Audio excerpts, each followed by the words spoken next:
Pemprov DKI Jakarta menargetkan membangun 1 juta sumur resapan untuk mengatasi banjir di sejumlah titik ibu kota pada tahun depan.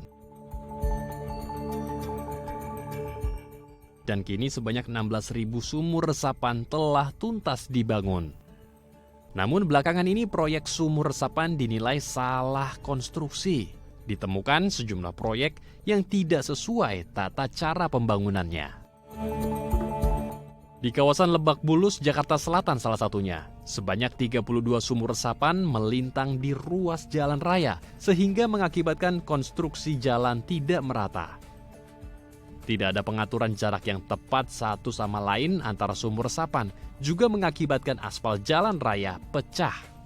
Dikhawatirkan dapat membahayakan pengguna jalan, Pemprov DKI segera memperbaiki sejumlah pembangunan proyek yang kurang baik dengan cara menambal dan melubangi ulang sumur resapan agar konstruksi jalan lebih rata.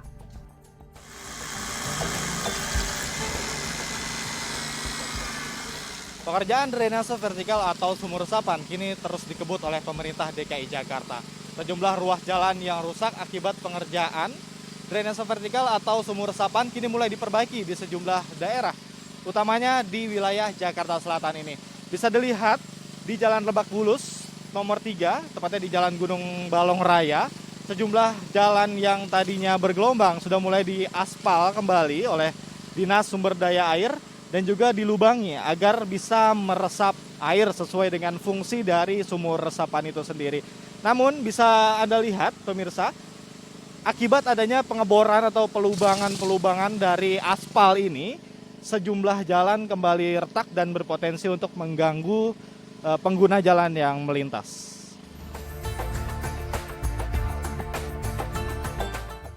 Sementara itu, pengamat tata kota Universitas Trisakti, Nirwono Yoga, mengatakan kesalahan konstruksi sumur resapan kebanyakan terjadi di sejumlah ruas jalan. Banyak sumur resapan yang tumpang tindih dengan utilitas listrik dan fiber optik. Nirwono menyarankan pembangunan sistem drainase vertikal tersebut di-stop karena dikhawatirkan menimbulkan permasalahan baru. Itu kan penempatannya banyak salah kaprah ya, ada yang di atas trotoar, ada yang di median jalan ya, dan yang terbaru ada di tepian badan jalan ya.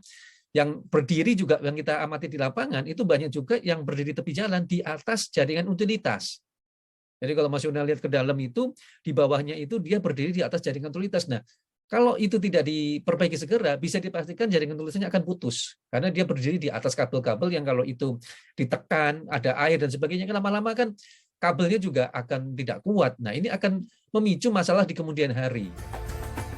Sistem drainase vertikal atau sumur resapan menjadi solusi pengendali banjir. Namun sejumlah aspek harus dipertimbangkan sebelum membangun sumur resapan.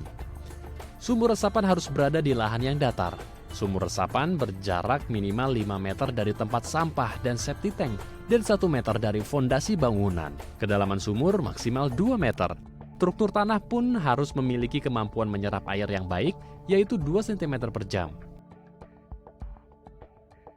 Sumur resapan juga harus berukuran 80 hingga 100 cm dan dilapisi dinding yang terbuat dari bata atau beton. Selain itu terdapat saluran pembuangan air dari sumur resapan menuju selokan dan memiliki penutup beton yang kokoh.